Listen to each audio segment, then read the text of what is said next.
to mentor me and talk to me and engage in political discussions with me, and he was always very generous and has been incredibly influential to how I approach my own scholarship, even though I often disagree. But more, just to give you an example of how important these men have been to us, I think I have to talk for a minute about the days right after September 11th. We were, Andrew, Martín, and I were all in New York. And in the days, Martín and I were just talking about this, in the days right after September 11th, so there's warplanes and fire and smoke and chaos and fear all around us. And Martín and I have very distinct memories of on 2 separate occasions crowding into a tiny seminar room to hear what Andrew had to say about it. That's where we went to help interpret this new reality. We went to Andrew. We wanted to know what he thought about it. Similarly, Martín didn't know Christopher then, but I was furiously corresponding with him about what this meant, what was going to happen now.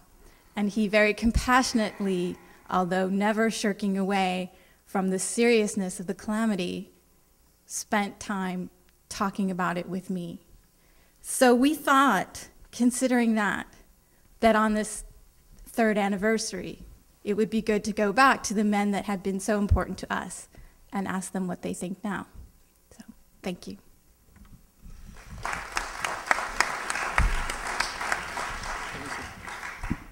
The format of the event will be Arato first and Christopher Hitchens second will talk for about 15 minutes each of them. They're going to have a series of questions that we put together with Stacy, and we're going to formulate the questions alternatively to each of them. And then we're going to have open floor for all of you. I'm really looking forward to your questions on this. So thanks. What's the outer limit of the discussion? The final minute? When are you going to call it quits? 10, I know. Let's see, 10:30? 10:15? Is it fine? Let's see how it goes. All right. So, Arato. Okay. Thank you very much. It's wonderful to be here, and I very much appreciate being able to participate in this discussion. So I will do what I was asked and try to stay within the 15 minutes. So on this 3rd anniversary then, imagine a gigantic balance seeking to evaluate the pros and cons, the pluses and minuses of America's adventure in Iraq. On the one side, the negative one. This is, of course, my interpretation. There is the clear and indisputable illegality of the war. The fact that for a signatory, for the major signatory of the UN Charter, that there could be another kind of war than either Article 51 or Chapter 7, that it could fight an aggressive war that was a crime under the Charter, is certainly on the negative side. But of course, law is not everything, and people have argued that sometimes in the name of political legitimacy, a higher political legitimacy, the law can be violated. But I think legitimacy too is on the negative side, because in a modern world, with the end of meta-historical and metaphysical guarantees, outside of legality, there is no other legitimacy than democracy. And there is no democratic legitimacy for this war, which had neither public support in most of the countries, and in the country where it had tepid public support in this country, it had it on the basis of lies. The population wasn't told why the war was fought, and the reasons that it were given were based on misrepresentations that everyone later on found out to be such. From an international point of view, there was no democracy either. you could say that even if the Security Council did not, under Chapter 7, authorize the war, there could have been at least a moral majority of the Security Council members voting for it, but there was not. Only 5 members of the Council would have supported the war. If the Iraqis would have really welcomed the American invaders, there would have been at least that kind of democratic legitimacy, but there was precious little also of that kind of welcome, and public opinion polls in Iraq never demonstrated wide support for the American invasion.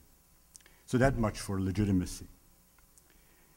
Beyond illegality and legitimacy, there's also the problem of rationality.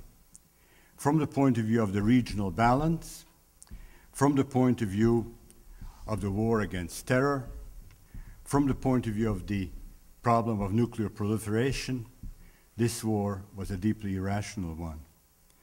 From the point of view of regional balance, everyone who understood these things and wrote about it knew that the destruction of Saddam's Sunni-dominated state is going to create a regional balance that Iran will dominate. This was foretold by many people, including even me, during the beginning of the war. As far as the war against terror, it was assumed that whether or not there were connections, and it was not known in the beginning if there were or were not, between Al-Qaeda and Saddam, this kind of war will create more terrorists than ever is going to be able to kill. As far as the incentive to go nuclear, to the extent that Saddam did not have nuclear weapons and no one assumed that he could have anything resembling them, the lesson the war against Iraq proved is that countries must go nuclear if they want to avoid being invaded. Think of the contrast between North Korea and Iraq. So that's that much for the rationality of the war. And on the negative side, I would also throw in, but I'm just going to throw it in now because I need to rush, the effects on the US political process, which were negative, and the effects on our civil liberties, which together with what were already the policies of the US government in formation, were also negative. There's another side, the positive side. The liberation of Iraq from an oppressive dictatorship, one that was not going to easily go away, given its military capacities and its financial resources, is certainly a plus.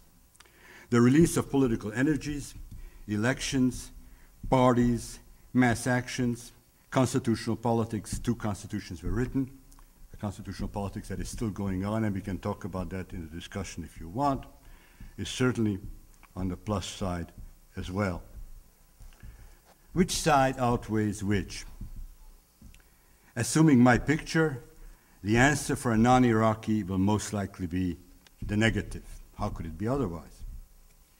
Logically, one might think an Iraqi, except for the direct beneficiaries of the old regime, would insist on the positive.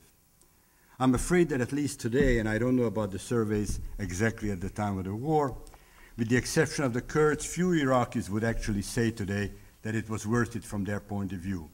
But this may be too short a range look from the point of view of a very chaotic situation.